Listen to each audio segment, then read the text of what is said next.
creating a company is almost like having a child. So it's sort of like, how do you say your child should not have food? So once you have the company, you have to feed it and nurse it, even if it ruins you. Yeah. I think when I was, 5 or 6 or something, I thought I was insane. Which was just strange. Because it was clear that other people did not. Their mind wasn't exploding with ideas. It was like, that's strange. I don't think you'd necessarily want to be me. It's very hard to turn it off. It's like a never-ending explosion. All the time. You've said that this has been the toughest year for you, the most sort of taxing year for you. Why? 22 hours a day, or like what? How many hours? I was working 7 days a week, sleeping in the factory. I worked in the paint shop, general assembly, body shop. You ever worry about yourself imploding? Like just too much? Absolutely. No one should put this many hours into work. This is not good. People should not work this hard. They should not do this. This is very painful. Painful in what sense?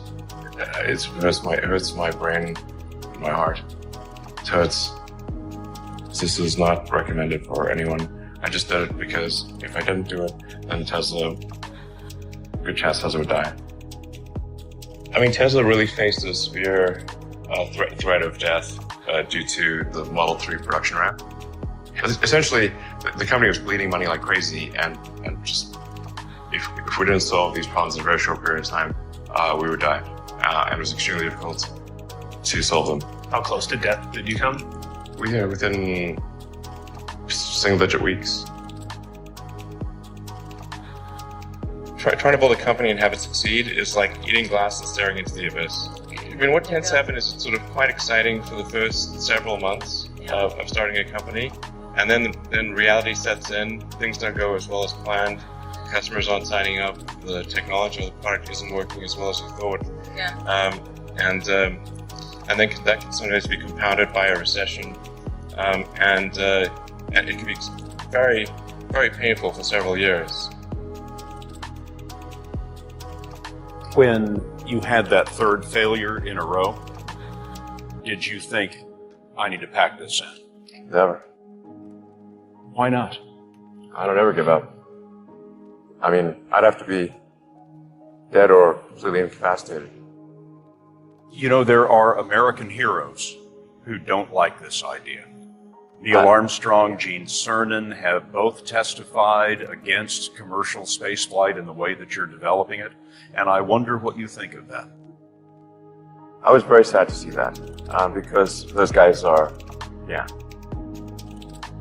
those guys are heroes of mine, so it's really tough. I wish they would come and visit and see the hardware that we're doing here. And I think that would change their mind. They inspired you to do this, didn't they? Yes. And to see them casting stones in your direction. It's difficult. Did you expect them to cheer you on? So they're hoping they would. But there are a lot of negative things in the world. There's a lot of terrible things that are happening all over the world, all the time. There are lots of problems that need to get solved. There's lots of things that are miserable and kind of get you down. But that life cannot just be about solving one miserable problem after another. That can't be the only thing. There need to be things that inspire you, that make you glad to wake up in the morning and be part of humanity. That's why we did this.